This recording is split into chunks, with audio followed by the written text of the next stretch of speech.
দেখ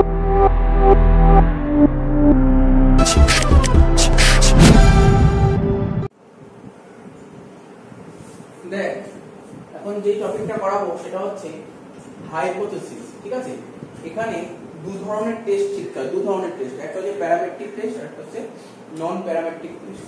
আমি এখন নন প্যারামেট্রিক টেস্টটা নিয়ে আলোচনা করব। নন প্যারামেট্রিক টেস্টের মধ্যে যে ইম্পর্টেন্ট একটা টেস্ট আছে যে কাই স্কয়ার টেস্ট। ঠিক আছে, CHI কাই স্কয়ার টেস্ট। ঠিক আছে, কাই স্কয়ারের সাইনটা কেমন হয় দেখ, কাই স্কয়ারের সাইনটা দেখে নিবি এরকম হয়,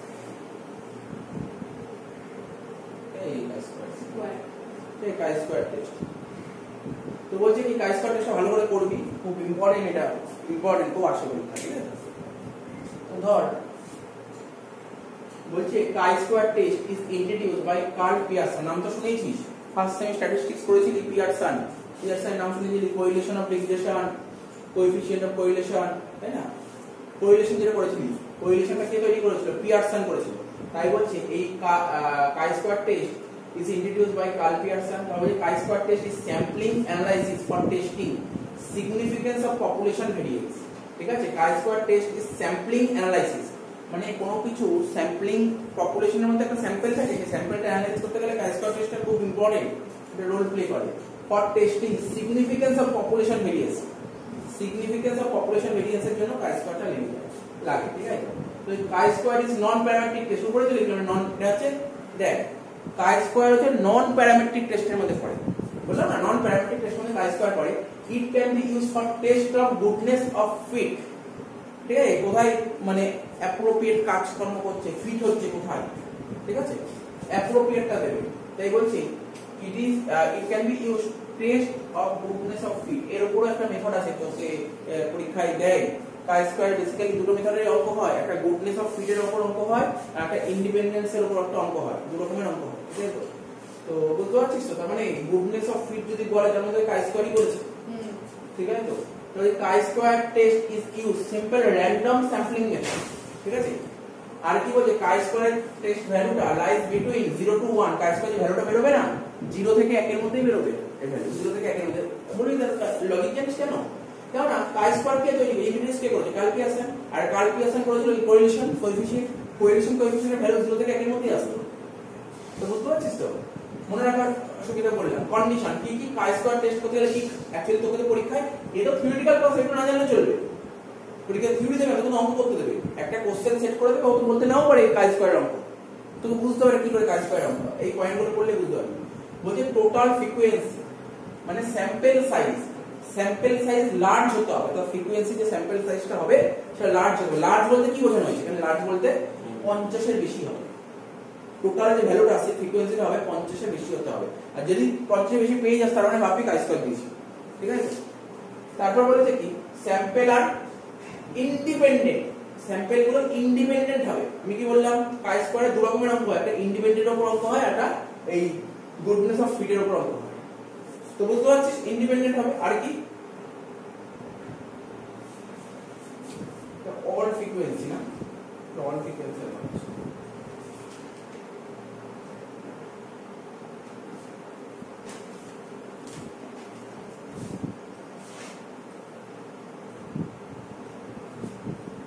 all frequency are linear। ঠিক আছে, আর কি বলছে? expected frequency will not small, expected frequency কখনো স্মল হবে না। if it is small, যদি স্মল হয় তখন কি করব? স্মল বলতে কি 5 এর কম। ভালো করে বুঝতে না, একটা অঙ্ক করব যেখানে 5 এর কম বেরিয়ে যায়, সেক্ষেত্রে কি করতে হবে? যদি expected frequency মানে ভালো করে শুনুন, expected frequency will not small, expected frequency কখনো ছোট হবে না। ছোট বলতে 5 এর কম হবে না, 5 এর বেশি হলে সমস্যা নেই, 5 এর কম হলে তখন কি করব? তখন তোকে পুলিং টেকনিক অ্যাপ্লাই করতে হবে। পুলিং টেকনিক অ্যাপ্লাই করতে কি পুলিং টেকনিক এখন তো বুঝতে পারবি না, যখন অঙ্কের মাধ্যমে পুলিং টেকনিক অ্যাপ্লাই করতে হবে। এবার হচ্ছে এ তো থিওরি, এইটা কিন্তু খুব ভাইটাল, কিন্তু এগুলো এইটা কিন্তু করতে হবে, না করলে তো অঙ্ক করতে অসুবিধা হবে। কারণ যখনই অঙ্ক দেবে প্রথমে দেখতে হবে, কোশ্চেন করে দেখতে হবে স্যাম্পল সাইজ কি 50 এর বেশি, হ্যাঁ চলো কাজ স্কয়ার করো।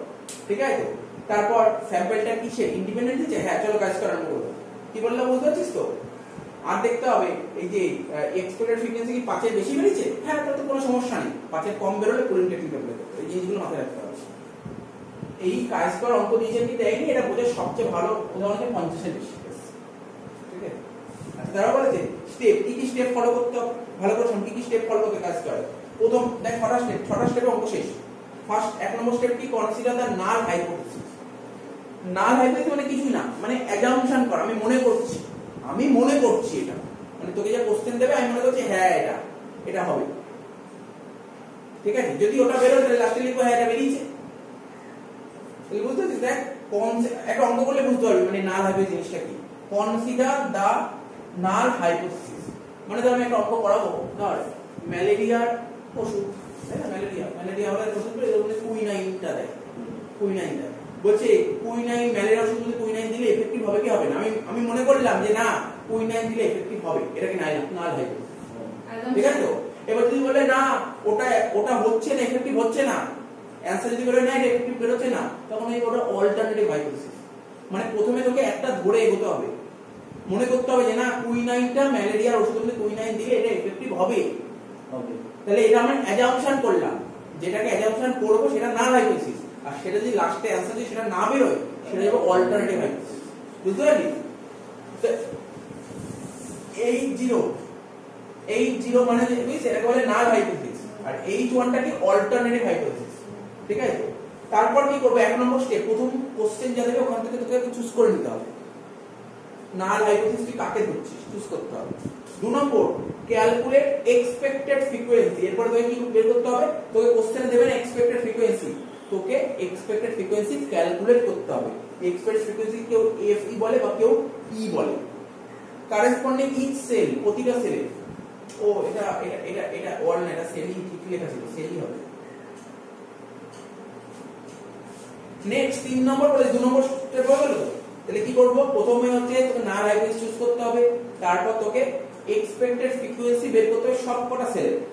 ঠিক আছে, তারপর ক্যালকুলেট, এটা কি chi square distribution by the ফর্মুলাটা কি, কাই স্কয়ার এটা ফর্মুলা হচ্ছে O - E by E, O - E whole square by E। O মানে কি জানি, অবজার্ভ ফ্রিকোয়েন্সি। চিন্তা করার কিছু নেই, ওটা তো কোশ্চেনেই বলে দেবে, প্রতিটা কোশ্চেনে বলে দেবে অবজার্ভ ফ্রিকোয়েন্সি বলে দেবে, আর E টা বের করবে এক্সপেক্টেড ফ্রিকোয়েন্সি, তার হোল স্কয়ার করে ডিভাইড বাই এক্সপেক্টেড ফ্রিকোয়েন্সি হয়ে যাবে। কোন চিন্তা করার কিছু নেই। তাহলে calculate degree of freedom, DF বের করতে হবে, DF calculate degree of freedom বের করতে হবে, চিন্তা করতে হবে না, এগুলো তো সব অ্যানসার পেয়ে যাবে, চিন্তা করতে হবে না, এগুলো খুব ইজি জিনিস বলছি। 5 নম্বর see the value of chi square from the table. ভালো করে শোন, see the value of chi square from the table মানে টেবিল থেকে কাই স্কয়ার ভ্যালুটা তোকে চুজ করতে হবে। স্যার টেবিল মানে এটা তোকে কোশ্চেন দিয়ে দেবে, তোকে কোশ্চেনের অ্যাকচুয়ালি চার্ট হয়, এই কাই স্কয়ার যে ভ্যালুগুলো হয় না তার একটা চার্ট হয়, এই চার্টটা তো মুখস্থ করতে পারবি না, তোকে চার্টটা তোকে দিয়ে দেবে। ঠিক আছে, কেমন ভাবে দিয়ে দেবে সব বলবো। ঠিক আছে, সাপোজ ধর বলে ডিগ্রি অফ ফ্রিডম DF, ঠিক আছে, তো বলে দিল ধর 5%। ঠিক আছে, এরকম বলে দেবে তার ভ্যালু এত, সেটা অঙ্ক করলে কত বুঝতে হবে। এই তো বলছি কেমন বলে দেবে, সেটা বলে দিচ্ছিল 1 মিনিট বলেছি কেমন বলে দেবে। বললো কাই স্কয়ার বলো 0.05, ঠিক আছে, এর ভ্যালু বললো 9.49, এরকম বলে দেবে, তো পরীক্ষা থেকে বলে দেবে, বুঝতে পারলি? বলে দেবে 0.05 মানে 5%। ঠিক আছে, তো 5% এটা বলে দেবে, এর ভ্যালু তো মুখস্থ করার কোনো ব্যাপার নেই, এটা বলেই দেবে ভ্যালুটা। ওরা কি করে বেরোবে, ওদের কাছে একটা টেবিল আছে, সেই টেবিল থেকে ওরা দেখে দেখে বলে দিচ্ছে। ঠিক আছে, তো এটা মুখস্থ করতে হবে, তোকে বলে দেবে। তো আমি অঙ্ক করতে করতে বুঝতে পারবি, চিন্তা করার কিছু নেই, এগুলো কেমন দেবে সব ডিটেইলস আমি বলে দেবো, একটু ওয়েট কর। তাই বলছে see the value of chi square from the table, table থেকে ভ্যালুটা বের করব, মানে টেবিল থেকে ভ্যালুটা মানে এই যে এটা টেবিল থেকে ওরা বলেছে, বুঝতে পারলি? 9.4 বোঝার চেষ্টা করিস কিন্তু। And the value calculate in step 3, এই যে স্টেপ 3 তে তোর এখানে একটা ভ্যালু বেরোবে, ভালো করে শোন, 3 নম্বর স্টেপে তোর একটা ভ্যালু বেরোবে আর টেবিল থেকে একটা ভ্যালু বেরোবে, দুটো ভ্যালুকে তোকে তুলনা করতে হবে, কম্পেয়ার করতে হবে, বুঝতে পারছিস তো? তারপর লাস্ট স্টেপ 6 নম্বর স্টেপ কি, ডিসিশন নিতে হবে।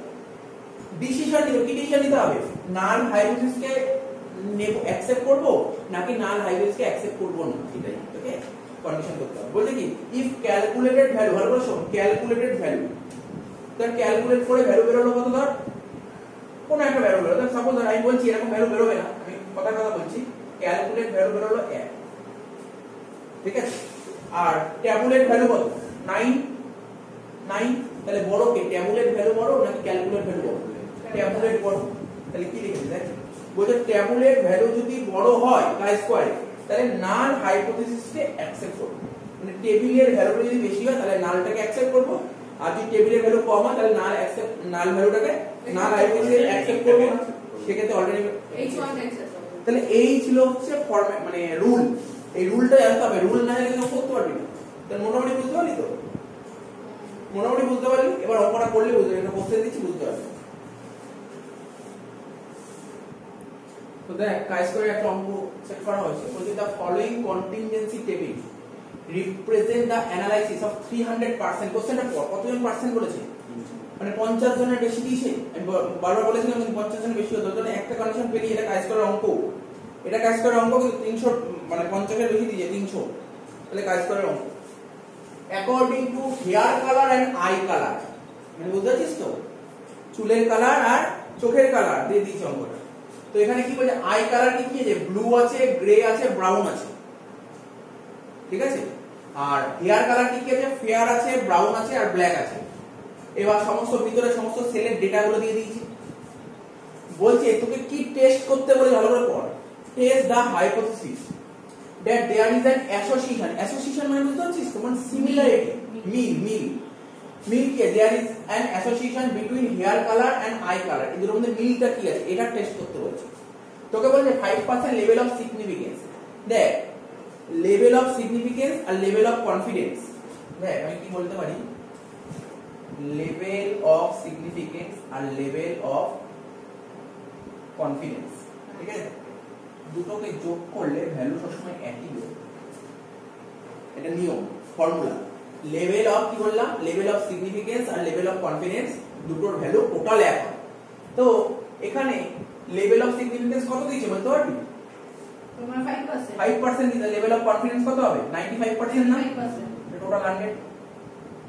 এবার তুই যদি একের কম্পেয়ার করে তাহলে 0.05 0.95 ইকুয়াল টু 1, বুঝতে পারলি তো। এটা মাথায় রাখবি, জিনিসটা জেনে রাখ, লেভেল অফ সিগনিফিকেন্স আর level of confidence, level of significance আর লেভেল অফ কনফিডেন্স দুটো মিলিয়ে 1 বা 100 হবে। এটা দরকার আছে বুঝে দি, এটা বুঝে জেনে রাখলাম। তো বলে দিয়েছে, এটা বলে দেবে পরীক্ষায়, চিন্তা নেই। এই যে কাই স্কয়ার 5% 0.05 ভ্যালু 9.4, এটাকে বলে ট্যাবুলেটেড ভ্যালু, এই বলে দিয়েছে। তার মানে আমি প্রথমেই বলেছিলাম কাজ করার প্রথমে স্টেপ 1 কি ছিল, প্রথমে ধরতে হবে, অ্যাজাম্পশন করতে হবে তোকে, তুই কি ধরে এগোচ্ছিস, অর্থাৎ নাল হাইপোথিসিস কাকে ধরছিস এটা তোকে এগোতে হবে, ঠিক আছে। আমি কি ধরেছি, নাল হাইপোথিসিস বলছি এই হেয়ার কালার আর আই কালার আর ইন্ডিপেন্ডেন্ট, এক না, দুটো আলাদা ধরেছি, বুঝতে পারছিস মানে কিছু না কিছু আমি ফরম্যাটটা বললাম, রুলটা বললাম, প্রথমে নাল হাইপোথিসিস ধরতে হবে। কি ধরেছি তুই, নাল হাইপোথিসিস ধরেছিস যে না স্যার হেয়ার কালার আর আই কালার দুটো এক নয়, সিমিলারিটি নেই, অ্যাসোসিয়েশন না, আলাদা, দুটো আলাদা। তাহলে যদি নাল হাইপোথিসিস ধরে তাহলে অল্টারনেটিভ হাইপোথিসিস কি ধরবো, অ্যাসোসিয়েটেড, ঠিক আছে। এবার উপরে কি লেখা তো, এবার তুই যদি উপরে লেখা না লিখবি না, কিন্তু অ্যাট লিস্ট এই কথাটা তোকে লিখতেই হবে, অঙ্ক স্টার্ট করার এই কথা তোকে লিখতে হবে। এখানে কি লিখেছে, here we want to test that there is an association between hair colour and eye colour. তোকে যেটাই বের করতে হবে, হেয়ার কালার আই কালার এর অ্যাসোসিয়েশন বের করতে বলেছে। That mean we want to test that hair colour and eye colour are not independent. ওরা তো অ্যাসোসিয়েশনের কথা বলেছে, মানে এটাই তোকে বের করতে বলেছে। ওরা কি তোকে ইন্ডিপেন্ডেন্ট বের করতে বলেছে না অ্যাসোসিয়েশন বের করতে, অ্যাসোসিয়েশন বের করতে বলেছে, ঠিক আছে। So our claim hair colour and eye colour are not independent, এটাই আমাদের ক্লেম। তো আমি কি ধরেছি, বুঝা গেল তো, ধরেছি। এইবার হচ্ছে এটা প্রথম স্টেপ কমপ্লিট। সেকেন্ড স্টেপ আমাদের কি ছিল মনে আছে, দেখ কি লেখা ছিল, সেকেন্ড টেস্ট ফ্রিকোয়েন্সি। প্রথমে তোমাকে সেকেন্ড টেস্ট ছিল তোমাকে এক্সপেক্টেড ফ্রিকোয়েন্সি বের করতে হবে, ঠিক আছে। তাহলে এক্সপেক্টেড ফ্রিকোয়েন্সি এর স্টেপ 2 মানে স্টেপ 2 লিখতে হবে, লিখ ফর টেস্টিং দা, লিখ ফর টেস্টিং, এরপরে কি প্যারা চেঞ্জ করে for testing the null hypothesis. পরের অঙ্ক থেকে এত বড় বড় লিখবো না, ঠিক আছে তো, জাস্ট একটা অঙ্ক এরকম লিখতে হয়, লেখাটা দেখিয়ে দিলাম, পরের অঙ্কে ডাইরেক্ট অঙ্কে চলে যাবো, তাই না। For testing the null hypothesis, ঠিক আছে তো, the formula is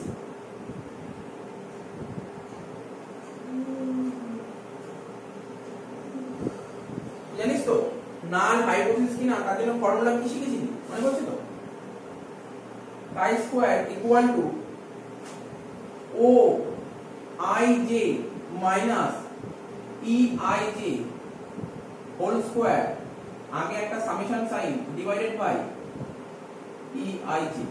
চিন্তা করিস না, তুই ভাবিস না কোথা থেকে কি আসে, সব বোঝাবো, চিন্তা করার কিচ্ছু নেই, চিন্তা করার কিচ্ছু নেই। তুই বলবি আমার তো ছিল O minus E whole square divide by E, আরে এটা তো মেইন ফর্মুলা এটাই ছিল। এবার আই জে মানে কি, এখানে আই জে মানে দেখতে এখানে রো কলম আমি আই জে উল্লেখ করব না, বুঝতে পারছিস তো? তুই এখানে দেখ না, তুই ভাব এইগুলো সব করে অবজার্ভ ফ্রিকোয়েন্সি, বুঝতে পারছিস? এগুলো করতে করতে বুঝতে পারবি ও আই জে এই জন্য লেখা যায় matrix form O I J. I মানে তো জানিস আর জে মানে রো কলম, ঠিক আছে?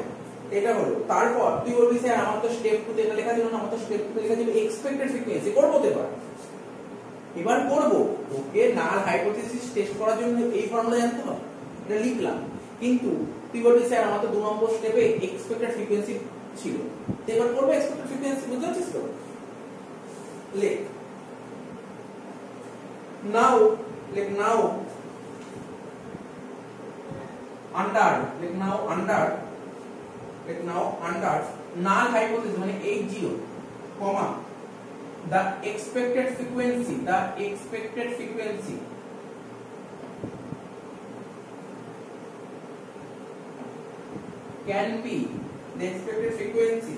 can be obtained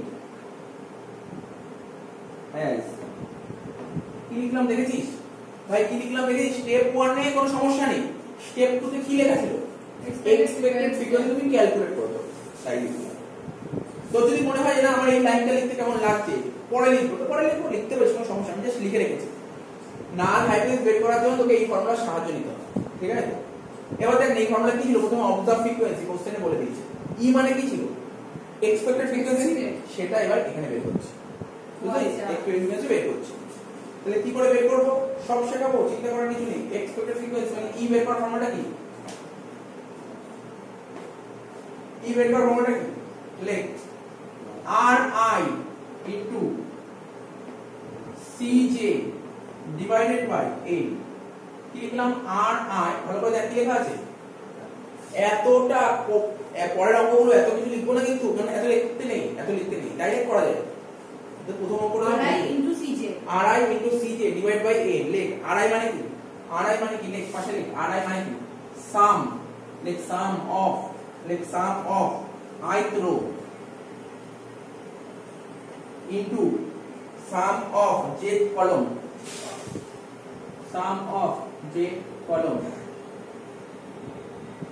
divided by total sample size।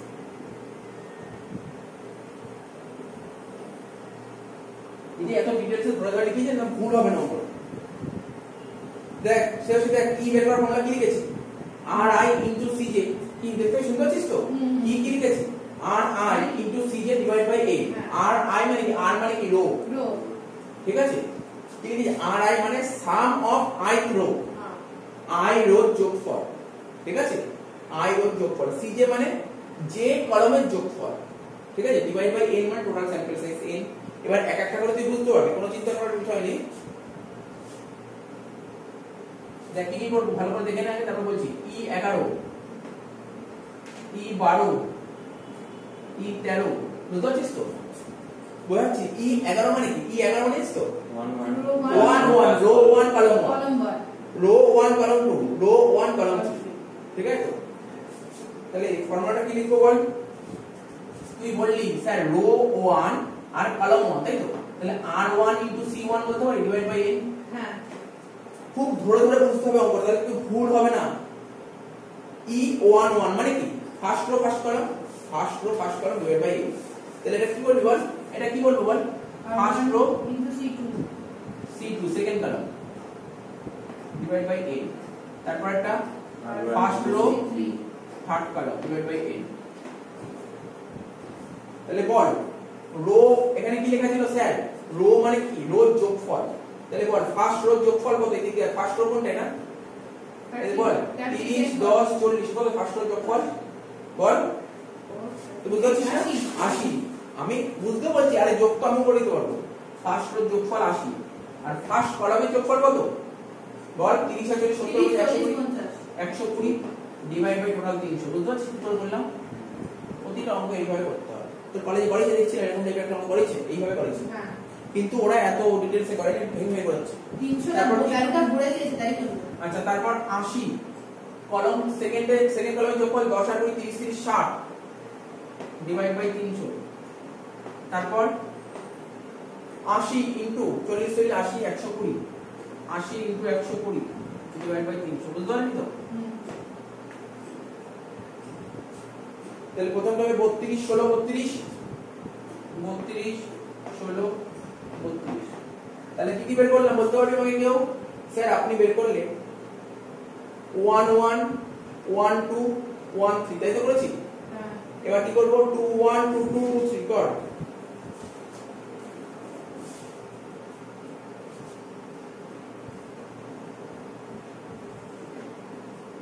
one, 2 2 2 3 তাহলে 2 1 কি হবে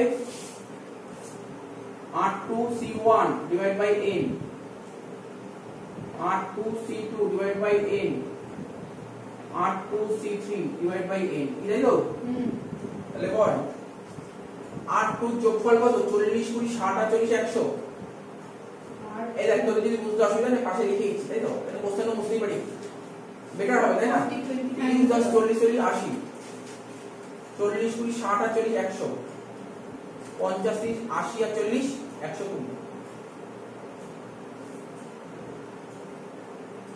30 40 70 এর মধ্যে 120 10 আর 20 30 30 60 আর এটা হচ্ছে 120 তাহলে বুঝতে সুবিধা হবে তাহলে রো 2 যোগফল কত 100 কলম 1 এর যোগফল কত 120 ডিভাইড বাই 300 রো 2 যোগফল কত 100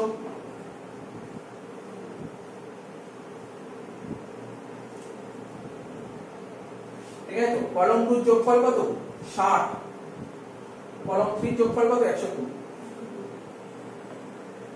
করে ফেল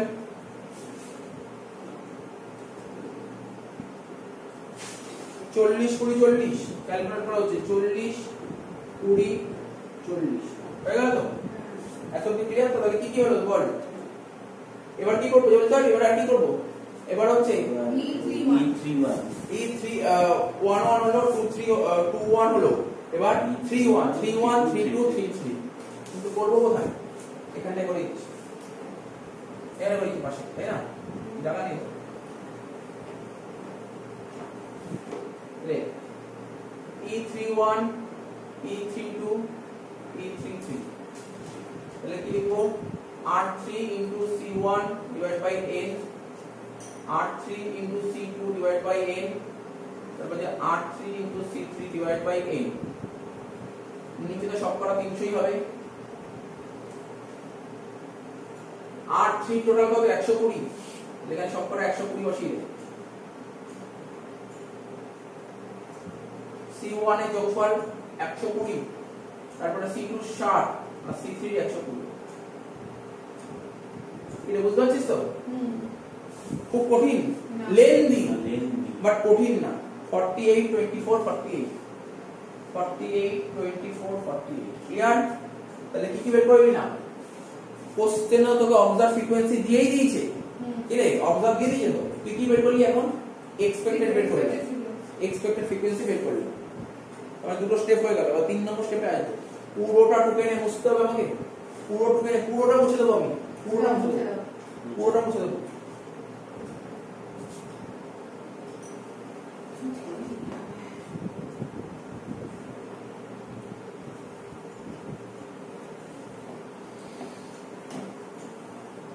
এরপরে এই টেবিলটা মাথায় রাখবি টেবিলটা পুরো মনে রাখবি টেবিল ভুলে গেলে চলবে না প্রথমে যেটা করছি এরপরে ও প্রথমে কি লিখলাম জানিস তো ও মানে বলতে পারবি কি হ্যাঁ তারপর ই মানে কি এক্সপেক্টেড ফ্রিকোয়েন্সি তারপর হবে ও মাইনাস ই তারপর হবে ও minus E whole square last ঘর হবে ও মাইনাস ই হোল স্কয়ার তো বের হলো তাকে ই দিয়ে ভাগ করে দিই বুঝতে পারলি বল পারবি কি পারবি খুব কঠিন লাগলো এটা আমি এখানে ও লিখলাম বা তুইও লিখতে পারিস, কোনো সমস্যা নেই, পরে লাস্টে লিখে দিবি ও মানে অবজার্ভ ফ্রিকোয়েন্সি, মানে এক্সপেক্টেড ফ্রিকোয়েন্সি, তাহলে হয়ে গেল।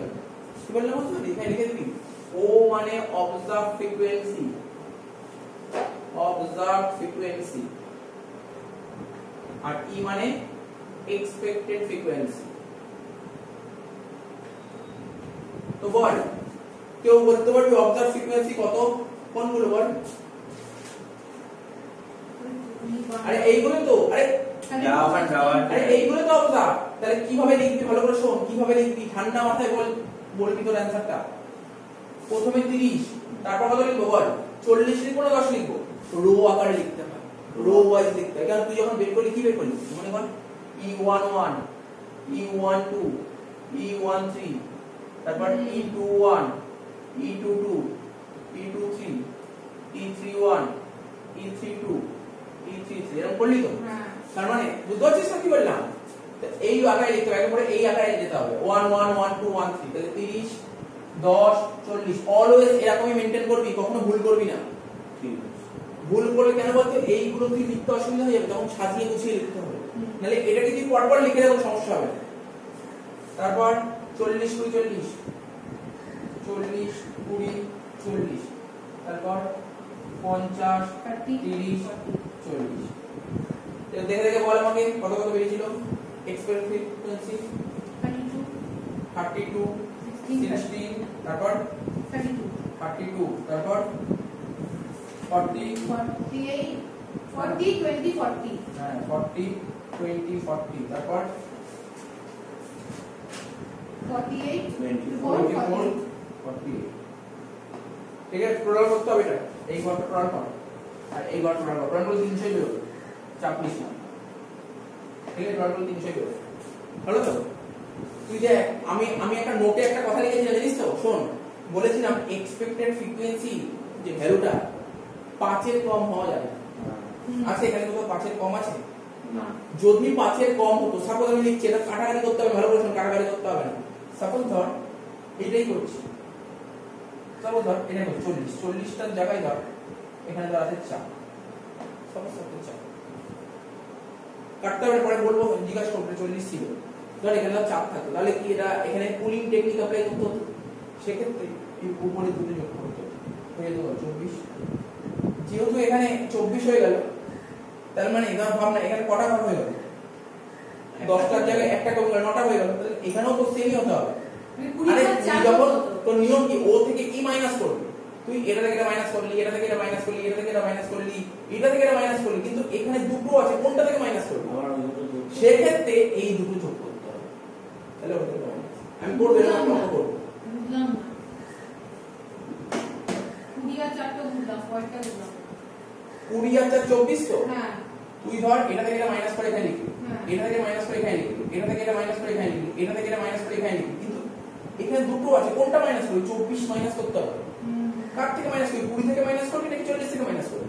সেক্ষেত্রে রুল হচ্ছে, যেহেতু তুমি এখানে কুলিং টেকনিক করার সময় এটা যোগ করেছো, এটাকেও যোগ করো, তাহলে যোগ করে যে ভ্যালুটা বেরোবে তার থেকে মাইনাস করো। এই অঙ্কটাই বলেনি, অন্য একটা অঙ্ক পাবো এটা করব, এটাকে বলে কুলিং টেকনিক, বুঝতে পারলি? যাই হোক, এটা ছিল না এই অঙ্ক। মাইনাস করবে সোজা 30 থেকে 32 মাইনাস করলে -2, এটা হচ্ছে -6, 40 থেকে 32 করতে কত হবে? 8, 40 থেকে 40 0, 20 থেকে 20 0, 40 থেকে 40 0, 50 থেকে 48 2, 30 থেকে 24 6, 40 থেকে 48 মাইনাস স্কয়ার করব 4 36 64 0 0 0 4 36 64 টোটাল কর, টোটাল করবা না, তুই যায় না করলে হবে টোটাল। আচ্ছা, এবার ভাগ করতে পারি, ভাগ করতে কি করবি জানিস? শোন, তোরা শোন, তোরা শোন, এটা কি লেখা আছে পড় দেখি। o মাইনাস e এর হোল স্কয়ার মানে কত? 4 বাই একটা রেখে দিচ্ছি, তারপরে গুলো ক্যালকুলেটর করবে। 4 বাই 32 করে হচ্ছে 0.13 কত থাকে? তারপর 36 বাই 16 কত হবে? 2.25। তারপর সকলে করে দেখ 64 বাই 32 2, তারপর তো সকলে জিরোই হবে। একটা দুটো তিনটে তিনটে দিলেই হবে। 4/48 0.08 36/24 1.50 তারপর 64/48 1.33 টোটাল কত হচ্ছে 7.29 ঠিক আছে তাহলে তো দেখে নিস শেষ হয়ে গেছে অঙ্কটা দিয়ে বসে বাকি নেই তারপর লিখ ফ্রম দ্য অ্যাবাভ ক্যালকুলেশন নিচে লিখ জায়গা নেই তো আমি এখানে লিখছি from the above calculation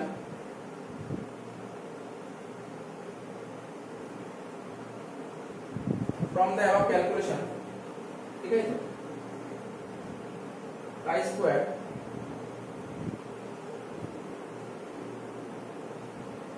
equal to formula কি ছিল summation o minus e whole square divided by e কত বেরিয়ে গেল আমার 7.29 ঠিক আছে তো এরপরে ডিগ্রি অফ ফ্রিডম বের করতে হতো মনে আছে কি জানি না নোটে লেখা ছিল ডিগ্রি অফ ফ্রিডম এটা বের করে কি করে নিয়মটা বলে দিচ্ছি তো যদি মনে হয় ওখানে যে এখানে স্টেপ লিখলাম ওখানে ফর্মুলা লিখে লিখে রাখতে পারো ডিগ্রি অফ ফ্রিডম বের করার নিয়মটা r - 1 into c - 1 এটা হচ্ছে ডিগ্রি অফ ফ্রিডম বের করা r মানে রো থেকে একবার দিবি আর কলাম থেকে একবার দিবি রো কটা ছিল এখানে তিনটে তিন থেকে একবার দেব আর কলামও ছিল তিনটে তিন থেকে একবার মানে 2 into 2 4 তাহলে ডিগ্রি অফ ফ্রিডম কত বেরিয়ে গেল 4 বেরিয়ে গেল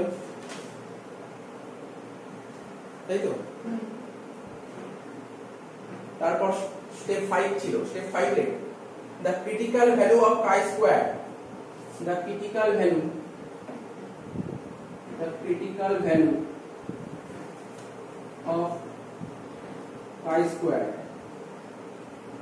the critical value of chi square ঠিক আছে তো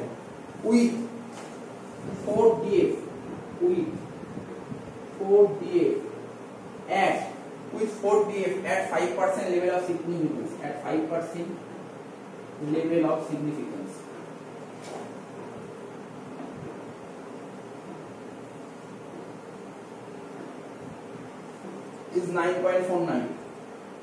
is 9.49 ঠিক আছে and calculated value is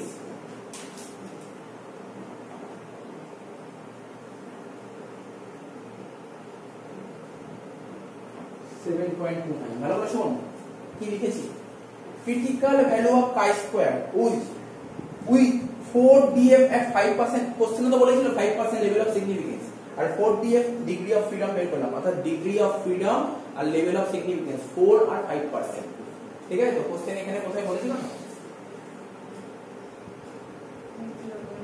4,0.05 এটা বলবো ওরা তো 0.05 বলেছিল হ্যাঁ কোন কোশ্চেন এরকম বলে দেবে 4,0.05 মানে লেভেল অফ সিগনিফিকেন্স আর 4 মানে ডিগ্রি অফ ফ্রিডম দুটো দিয়ে বলে দিয়েছিল 9.49 বলে দিয়েছিল এটাকে বলে ট্যাবুলেটেড ভ্যালু আর আমাদের ক্যালকুলেটেড ভ্যালু কত বলে 7.29 আচ্ছা যদি বলে দেয় তাহলে আমাদের কি আর ক্যালকুলেট করতে মানে আমাদের ফ্রিডম বের করতে হবে না কোনটা যদি ওই যে না ওটা বের করতে হবে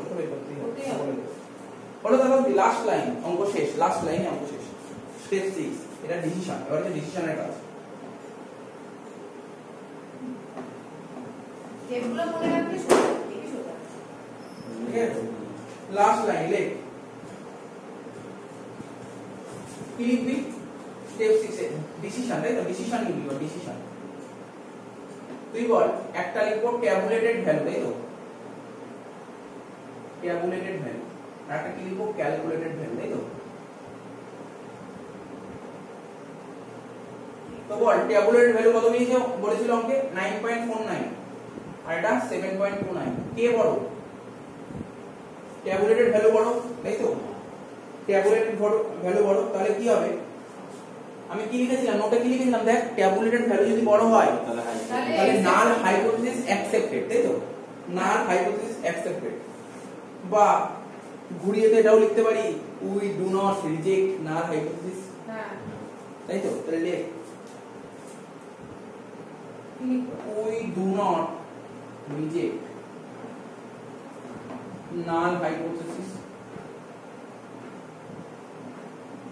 ঠিক আছে আমরা রিজেক্ট করব না তাহলে বুঝতে পারলি তো তার মানে বুঝতে পারছো ব্যাপারটা কি লেখা আছে? বুঝতে পারলি? তার মানে আমরা রিজেক্ট করতে পারবো না। তার মানে এখানে অ্যানসার কি লিখেছি? Thus we conclude that the sample provide a sufficient evidence against the claim so hair color is independent of eye color. বুঝতে পারছো কি বললাম? এটাই তো লিখতে হবে। আমরা না ভাইবিস কাকে বলেছিলাম? বলেছিলাম যে দুটো ইন্ডিপেন্ডেন্ট হবে। এটা ইন্ডিপেন্ডেন্ট রয়েছে। ঠিক আছে, বুঝতে পারছিস তো? তাহলে অ্যানসারটা এটা লিখতে হবে লাস্টে। লাস্টে অ্যানসারটা লিখতে হবে, লিখে নিবি। লেখ Thus we conclude that answer লিখছি।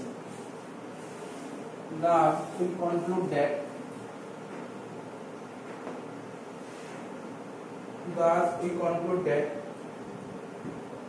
the sample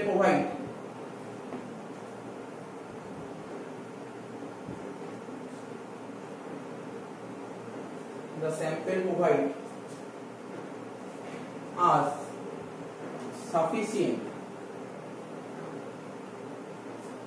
sufficient evidence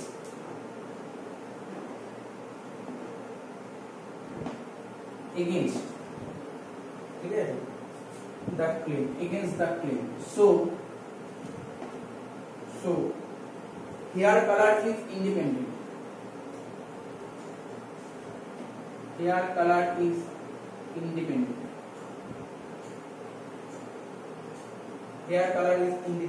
ঠিক আছে of eye color শেষ হয়ে গেল হেভি হলো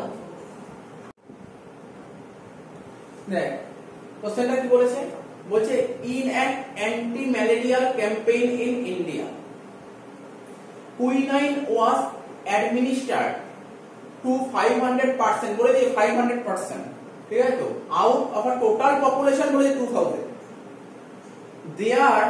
the number of favor cases ঠিক আছে is shown below this is favor no favor quinine no quinine বলে discuss the usefulness of quinine in checking malaria বলছিলাম না কি ম্যালেরিয়া চেক করতে quinine এর ইউজফুলনেস তাহলে তো ধরতে হবে এখানে একই রকম গল্প দিতে হবে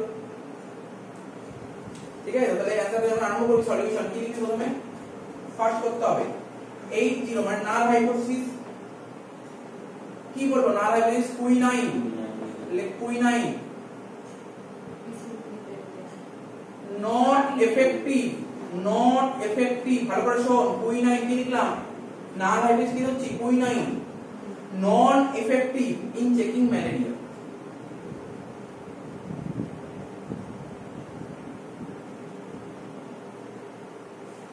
ঠিক আছে তো not effective ঠিক আছে not effective কি এফেক্ট করবে না ম্যালেরিয়া চেকের ক্ষেত্রে quinine টা কোনো এফেক্টই করবে না ঠিক আছে তাহলে H1 মানে অল্টারনেটিভ হাইপোথিসিস কি বলছে quinine not equal to not effective in checking malaria মানে বুঝতে পারলি আরে একই কিন্তু not equal to তার মানে অল্টারনেটিভ হাইপোথিসিস বলছে quinine এফেক্টিভ করবে ম্যালেরিয়া চেকিং এর ক্ষেত্রে কি রে বুঝতে পারলি quinine এফেক্টিভ করবে ম্যালেরিয়া চেকিং এর ক্ষেত্রে এটা বলতে অল্টারনেটিভ হাইপোথিসিস নাল হাইপোথিসিস বলতে না quinine এফেক্ট করবে না ম্যালেরিয়া চেকিং বাস এটা ধরে নিয়েছি এবার অঙ্ক আরম্ভ কর কি করব প্রথমে এই এর স্টেপ 1 স্টেপ 2 কি ছিল বল স্টেপ 2 কি ছিল বল এক্সপেক্টেড ফ্রিকোয়েন্সি বের করতে হতো এক্সপেক্টেড ফ্রিকোয়েন্সি তাহলে calculation and like calculation expected frequency okay calculation expected frequency এটা কি করে বের করতাম এখানে পাশে লিখে দিচ্ছি E equal to R1 into Cj divided by n তাই তো করতাম R1 মানে কি E11 E12 তাই তো E21 E22 তারপর E31 E32 কি ছিল R1 into C1 divided by n R1 C2 divided by n R2 C1 divided by n R2 C2 divided by n বুঝছিস তো হ্যাঁ R3 C1 divided by n R R3 C2 divided by n সব ভ্যালুগুলো বসাতে হবে। বল R1 এর total কত 500, C1 এর total কত 120 ডিভাইডেড বাই কত হবে 2000, টোটাল কত হবে ক্যালকুলেট করে 30। তারপর 500 ইনটু সেকেন্ড কলামের টোটাল কত 1880 ডিভাইডেড বাই 2000 কত হচ্ছে 470। নেক্সট R2 টোটাল কত 1500 ইনটু কলাম 1 টোটাল কত 120 ডিভাইডেড বাই 2000 কত হচ্ছে 90। নেক্সট সেকেন্ড রো টোটাল কত হচ্ছে 1500, সেকেন্ড কলামের টোটাল কত হচ্ছে 1880 ডিভাইড বাই 2000 কত হচ্ছে 1410। তারপর থার্ড কলাম, হ্যাঁ থার্ড রো, আরে থার্ড রো তো নেই, থার্ড রো তো নেই, সরি ভুল করে বলেছি, থার্ড রো নেই। এই হলো তো কি হয়ে গেল। তারপর কি করতাম পাশে করে দিই O of the frequency E expected frequency, তারপর O minus E, তারপর O minus E whole square, তারপর O minus E whole square divided by n, ঠিক আছে? তো তাহলে 20 480 100 1400, তাই তো? expected frequency কত 30 470 90 1410। 20 থেকে 30 বাদ দিলে -10, 480 থেকে 70 বাদ দিলে 10, 100 থেকে 90 10, আর এটা -10, -10 এর স্কয়ার 100 100 100 100, ঠিক আছে তো? তাহলে এটা ক্যালকুলেট করে কত হচ্ছে 100 ভাগ 30 করলে হচ্ছে 3.33, তারপর 100 ভাগ 470 কত হচ্ছে 0.21, 100 ভাগ 90 কত হচ্ছে 1.11, তারপর 100 ভাগ 1410 কত 0.07, টোটাল কত হচ্ছে 4.72। ঠিক আছে, কিছুই নেই অঙ্কের মধ্যে, একই টাইপের অঙ্ক হচ্ছে। তাহলে কারেসপন্ডেন্স কি ছিল summation O minus E whole square divided by E করে বেরোলো 4.72। ঠিক আছে, ক্লিয়ার? তারপর কি করব ডিগ্রি অফ ফ্রিডম মনে পড়ছে? হ্যাঁ, ডিগ্রি অফ ফ্রিডম ফর্মুলা মনে আছে? হ্যাঁ, r minus 1 into c minus 1, r মানে রো দুটো কলাম দুটো, মানে 2 minus 1 into 2 minus 1 মানে 1 into 1 1 ই হবে, তাই তো? 1 into 1 1 ই হবে। কত অবধি হয়েছে টোকা প্রথম দিয়ে উপর দিয়ে বুঝবো?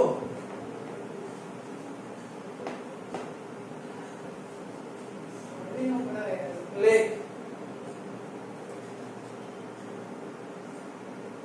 কাই স্কয়ার 0.05, 1, ঠিক আছে তো? বুঝতে পারলি তো? এটা কোশ্চেনে বলে দেয়, জানিস তো?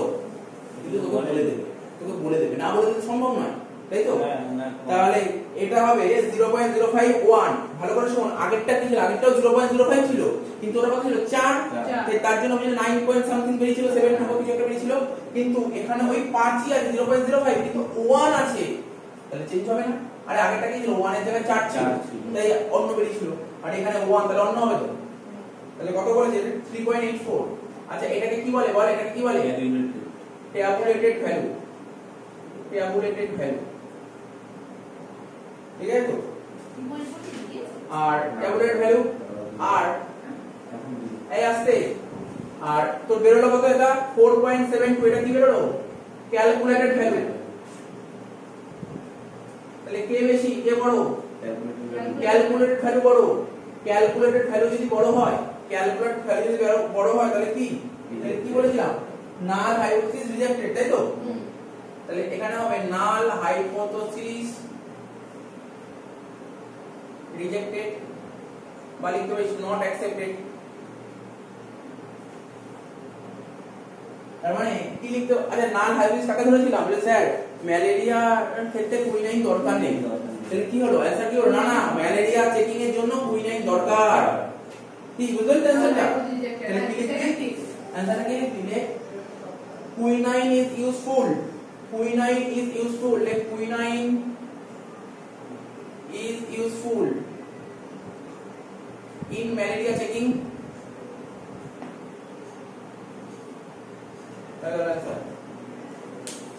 আচ্ছা এই 3.8